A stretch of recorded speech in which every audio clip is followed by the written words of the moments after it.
Welcome to all, class 7th in science, chapter 2, nutrition in animals, यानी जो जंतु होते हैं उनमें पोषण कहाँ से आता है। Before start our chapter, we'll discuss about its definition. Nutrition is the process of taking food by an organism and its utilization by the body.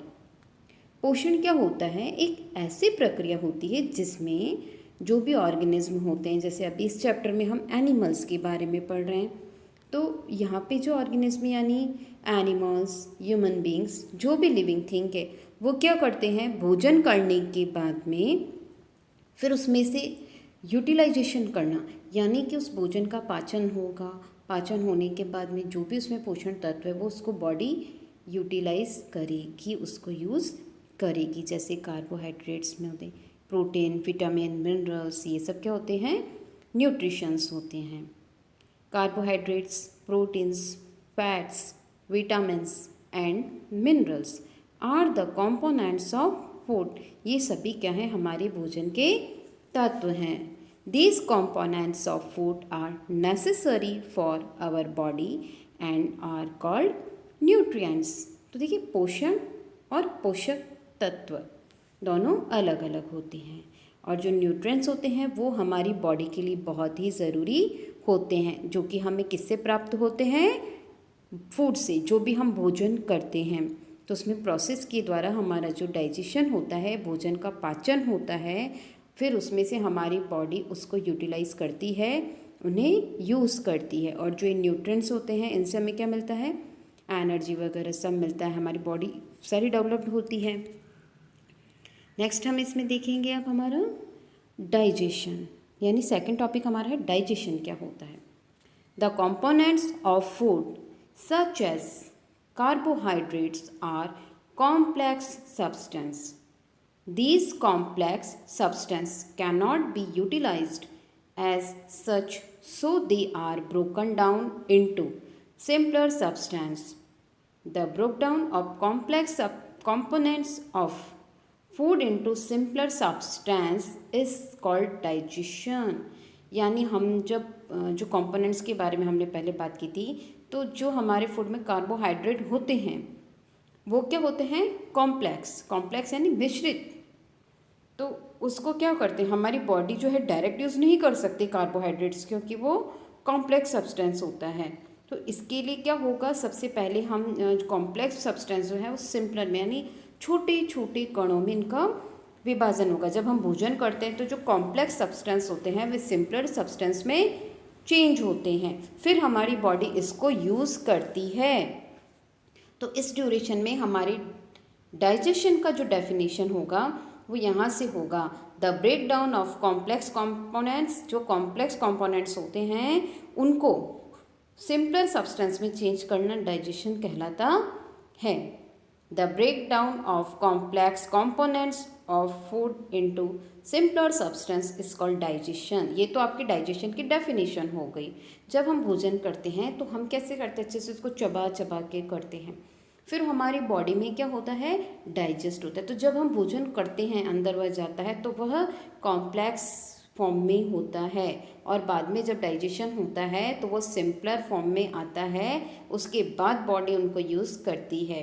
यहाँ पे डायग्राम में आप देखेंगे, देखिए कैसे हम जो भोजन कर रहे हैं, जो हम फूड ले रहे हैं, वो कॉम्प्लेक्स सब्सटेंस में है, और बाद में वो छोटे छोटे टुकड़ों में चेंज होता है, बढ़ता है, कट जाता है, ब्रेकडाउन हो जाता है, और फिर बाद में वह सिंपलर फॉर्म में आता है।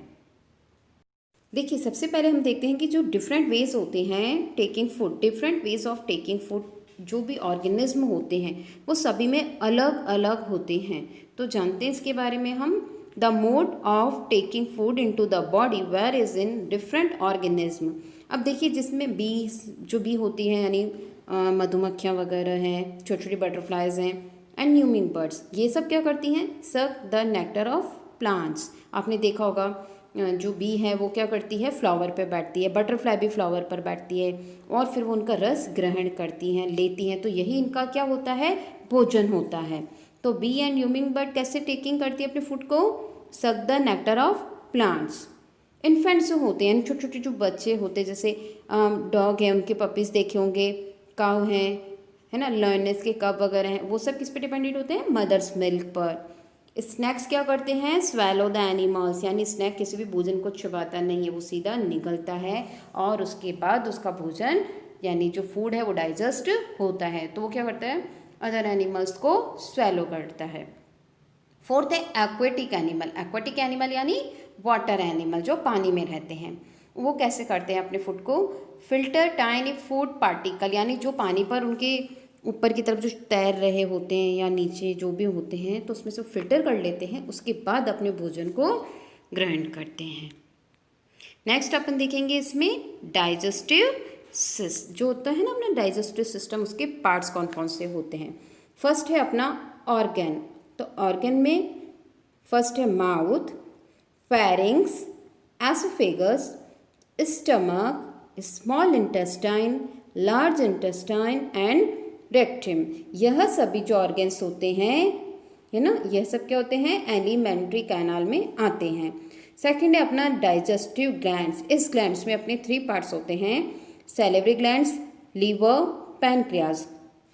तो ये जो ग्लैंड्स होते हैं ये क्या करते हैं, ये इनडायरेक्टली हमारे फूड को डाइजेस्ट करने में हेल्पिंग करते हैं, इसको वे देते हैं, यानी इसको रास्ता प्रदान करते हैं। बाकी हमारे जो 7 जो पार्ट्स हैं, स्टार्टिंग से लेके कंप्लीट हमारा जो डाइजेस्टिव सिस्टम होता है, इसमें 1 बाय 1 सारा ट्रांसफर होता है। विद डायग्राम हम इसको समझेंगे। चलिए देखते हैं यहाँ पे डायग्राम में। सबसे पहले जो हमारे एलिमेंट्री कैनाल जो है, हमने उसके बारे में बात की थी। फर्स्ट था अपना माउथ, यानी जब हमने जो भोजन लिया, जब हमने भोजन खाया, तो सबसे पहले कहाँ आया वो, माउथ में। सबसे पहले हमने भोजन यानी जो फूड है अपना यहाँ पे माउथ में आता है। सेकंड फिर यहाँ पे होता है फेरिंग्स, यहाँ पे फेरिंग्स। थर्ड अपना था एसोफेगस, एसोफेगस में आता है। फिर उसके बाद अपना फूड जो वो यहाँ स्टमक में आता है।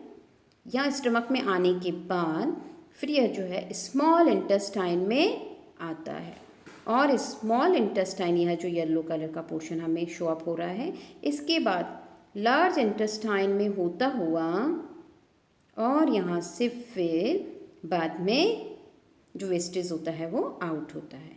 इसके अलावा हमने और क्या देखे थे, जो हमारे डाइजेस्टिव ग्लैंड्स होते हैं, जिसमें सैलिवरी ग्लैंड्स हैं, लीवर हैं, पैंक्रियाज हैं, तो ये सब क्या होते हैं, इसको वे दिखाते हैं, यानी इसको रास्ता देते हैं।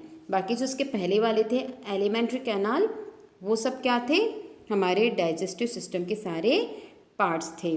वैसे हम देखें तो जो हमने स्मॉल इंटेस्टाइन कहा है जिसे, वह बड़ी दिख रही है, और जिसे हम लार्ज इंटेस्टाइन कह रहे हैं वो छोटी दिख रही है। तो हम इसे एज ए लेंथ नहीं, एज ए ब्रॉडनेस इसमें देखते हैं, इसलिए हमारी यह स्मॉल इंटेस्टाइन है और यह जो है यह लार्ज इंटेस्टाइन है। इस तरह से हमारा कंप्लीट यह डाइजेस्टिव सिस्टम होता है। ठीक है, आई होप आपको यह सारा कंप्लीट इसका चैप्टर का फर्स्ट पार्ट पूरा समझ में आया होगा। आप भी अपने घर पे इसे कंप्लीट देखिएगा और समझिएगा। Thank you so much.